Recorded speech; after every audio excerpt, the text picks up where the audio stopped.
In some games, players do everything in their power to avoid using certain weapons or characters because they're just, well, of course, there are those who have rummaged through the trash tiers of their respective esports and emerged with riches that have made them into legends. But for the most part, these sorts of risky experiments rarely go as planned. Soulcast has already found another with the shock dart. They've also got the denial of the pushback in. The nano swarm gonna hold them back even further, and this map is looking done. Well, Vikings have got to go back to the drawing board on that. We've seen the first Yoru come out here in Masters, and maybe the last, based on how it played out. Thus, the so-called meta reigns supreme. It's this rigid yet evolving reference point that defines and shapes the landscape of every sweaty competitive scene. It's a guiding light for those seeking a clearer path to success, and even the thought of going against it can result in knee-jerk derision. Panda. Panda. Really? Now, just because Valorant is the new kid on the block doesn't mean it's an exception to the rule. In fact, it's a game where the meta actually changes quite frequently compared to other esports. And we've seen a number of players who've shown that with the right attitude and some creative thinking, just about any agent and any playstyle can be viable. I mean, look, people play Nerf, they're playing against them, and the guy still pulls it off. Like, there's many times where I've been in a game, dude, we know it's fucking annoying. It's up, You dude. know it's him, you know what's happening, you're pushing him to sight, and you're like, you see the cage come in a flash, and you're like, like, he's already 6 feet away from me now with the shotgun. I have to back off from this angle because of this one guy playing on an Xbox controller with his pants off and a sandwich in his other. But what complicates Valorant further is the fact that not just agents have to be balanced, but guns as well. And while most players are popping off with standard buys like Phantoms and Vandals, almost everyone avoids the Stinger because of how garbage it is. Everyone, that is, except for Nathanielle "SkuLLy" Liong, Valorant's SMG-abusing Reyna one-trick. Let me suck that. Oh. Never saw me. She's in. One's out. Mark it.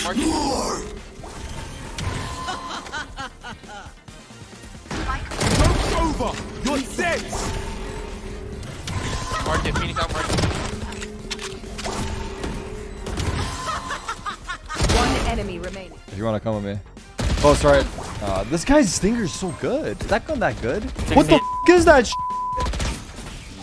fucking Call of Duty gun, no cap, dude. If it's SkuLLy, I'll... Okay, my bad. We'll see. Back here, Ben. No way that works, bro. Reloading. SkuLLy! SkuLLy spent the better part of 2 years climbing the upper echelons of NA Valorant using a gun that even mommy Sage couldn't love. Reyna one-trick Stinger. He's I don't even know. Words don't describe it. But after Riot nerfed it into the ground, he had to reinvent himself. He has like a good mind of the game, but I don't think the Stinger is that good anymore. So it's probably like a not the best weapon to use only. So how is it that this Reyna-abusing ranked superstar has managed to stay relevant and competitive, even though the gun that defined his playstyle has since become one of the worst weapons in the game? And how has he both used and abused the unpopular pea-shooter to build a community on Twitch? Shoot. Viper.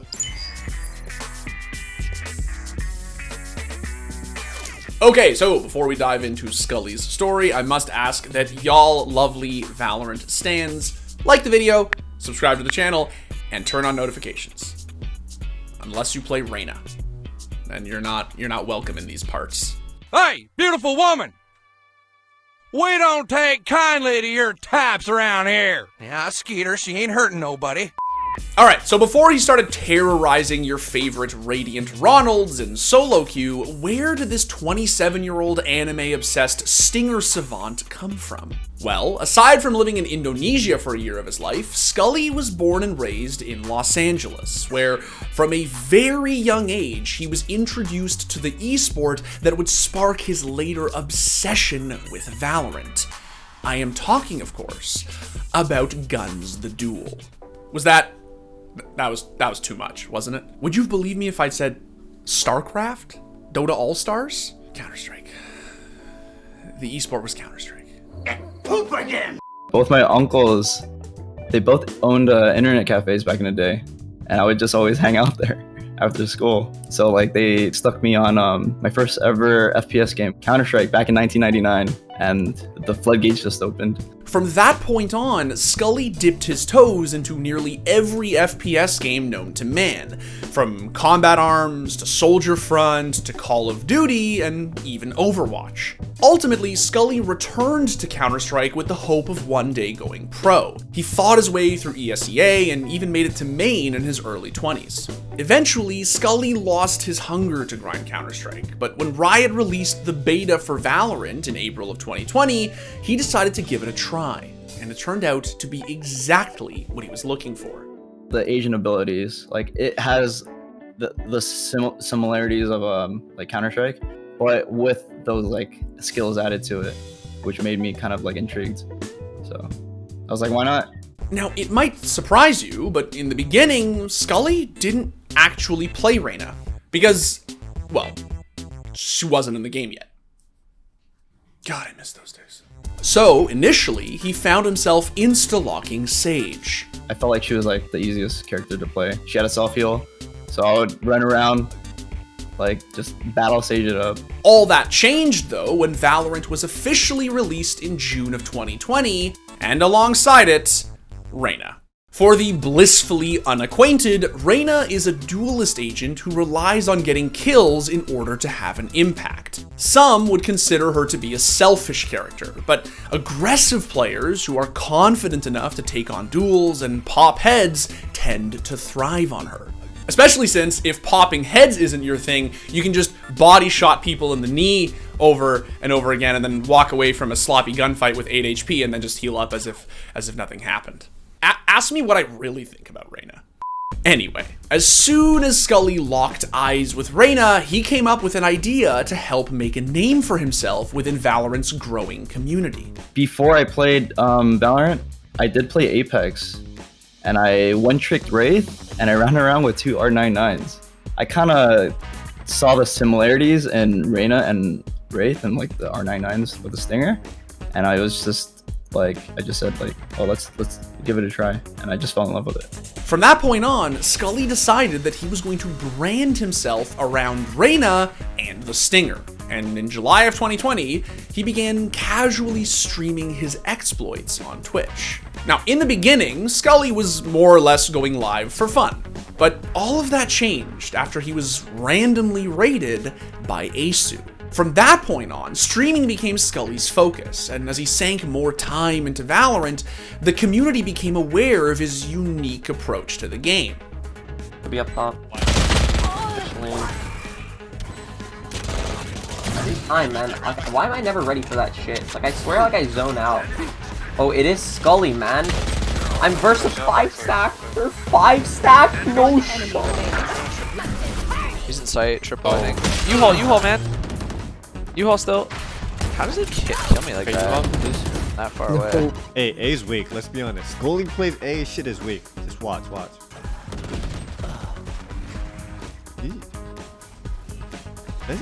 So are you gonna follow me in or what? Now, these were the glory days for SkuLLy. But for everybody else, they were a hellish, fresh nightmare known as the Stinger meta. It was a time when the Stinger cost a meager 1,000 credits, and what you got for that thrifty price tag was a death beam that boasted a ridiculous rate of fire, insane accuracy at range, and virtually non-existent recoil. The Stinger offered so much bang for the proverbial buck that it essentially made buying much more expensive full-blown rifles feel almost pointless. Even during the early days of pro play, it became clear to everyone just how much of an oppressive problem the Stinger could be. I'm hoping at least that they can provide it right here. They're looking to push immediately towards A main. It doesn't seem to be going their way again, Tanner. The action, it begins so quickly, and it might end even quicker. 3 kills immediately for Asuna. But while everyone else was suffering at the hand of this souped up SMG, SkuLLy was thriving. He was hopping from server to server, shredding teams to ribbons and adding unsuspecting victims to his personal highlight reel, cementing himself as Valorant's preeminent Stinger one-trick. You cannot out-Stinger the Stinger God! But as much as SkuLLy was enjoying himself to no end in the 8 months following Valorant's release, Riot would soon put an end to all of that. After openly admitting that the Stinger was in fact a problem, Riot began to address it with patch 2.03 in February of 2021. The nerfs included a price increase from 1,000 to 1,100 credits, but more importantly, both its rate of fire and bullet spread were made considerably worse. Making matters even more difficult for SkuLLy was the fact that Reyna also got nerfed. But that wasn't the end of it. Sorry, I'll try not to smile so much. After receiving increasing backlash from the community for the obvious run and gun problems that the game still had, Riot dropped another update that annihilated the walking and running accuracy of all the SMGs in Valorant. It didn't matter that the Stinger's price had been dropped down to 950 credits. Its bite had been so savagely dulled that it was but a shadow of its former self. Now, at this point, most one-tricks, who'd essentially been cut off at the knees by a patch, would probably consider changing weapons or characters. But not SkuLLy. SkuLLy saw an opportunity. After they nerfed the Stinger, I actually stopped using it for a while because it was so hard to use. But then I thought to myself, what would separate myself with another Reyna main? I kind of wanted to brand myself around the Stinger, so that's why I picked it back up. Instead of tucking tail and giving up on his gimmick, SkuLLy decided that in order to remain among Valorant's elite, he'd have to adapt his playstyle around the changes. Now, because the Stinger had become a situational pick at best, it no longer made sense for SkuLLy to run it every round like he used to. Instead, he added some variety to his buys, proving that the Stinger hadn't been a crutch for him. Take 1 lane, 2 lane, one more. Spike down, B. Chambers mid, lurking market. Fight the shit. One enemy remaining. Last player standing. It's over there. Oh. But on top of expanding his actual arsenal, SkuLLy had to change his mindset. He couldn't just hold W without reservation and fire at anything and everything that moved like he used to. I guess I choose my battles more wisely now, as opposed to just wide swing everything and just try to laser someone from long B on bind, you know. One more race. At this point, the Stinger had essentially become a meme within the Valorant community, like the Bison in CSGO or the Mozambique in Apex Legends. The type of weapon that provokes incredible frustration and embarrassment among its victims.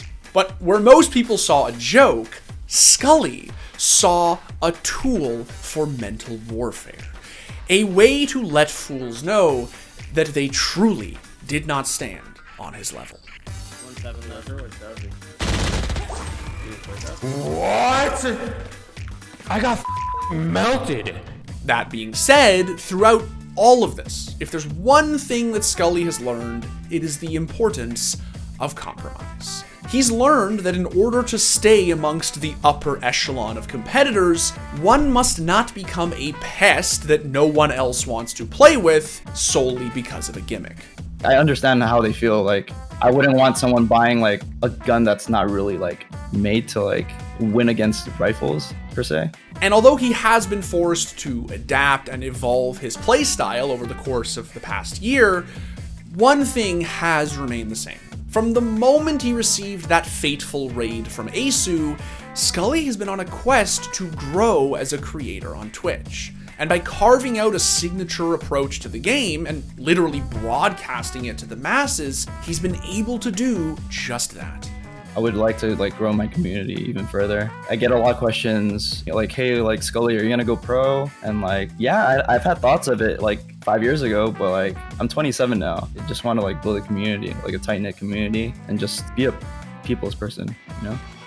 Almost every day, SkuLLy can be found streaming live on Twitch, showcasing his radiant gameplay, his interesting cosplays, and occasionally mauling when things don't go his way. And with larger streamers dropping by to help support him, he's become one of Valorant's most recognizable Reynas. 100? Wait, what? Wait. Hold the f. Oh, yo, Tyson, what the f? Holy shit! Yo, thanks for the raid, bro. Holy shit, I appreciate it, guys. Oh my god. There's 20. Dude, this is legit the biggest raid I've ever had in my life. Despite grinding his way to the top of Valorant's ranked system only to get nerfed by Riot, SkuLLy has quite skillfully managed to stay relevant. His beloved Stinger isn't busted like it used to be, but he's found a way to make it work, even at the highest level. One enemy remaining. Spike down A. You're alone. Thrifty. Reyna, you are a demon. You are a demon. Take everything. As silly as it might sound, at the end of the day, Valorant needs players like SkuLLy. Creators who are willing to show that the game can be played very successfully without sacrificing identity. To him, he's just playing the game he loves the way he enjoys playing it. But he's also showing content creators that they can blaze their own trails, all while helping Valorant to distance itself further from comparisons with CSGO. Without the likes of SkuLLy challenging Riot's vision for what Valorant is, we might not find out what else it can be. And that's something he'll keep reminding us of every time he boots up his stream. Oh shit.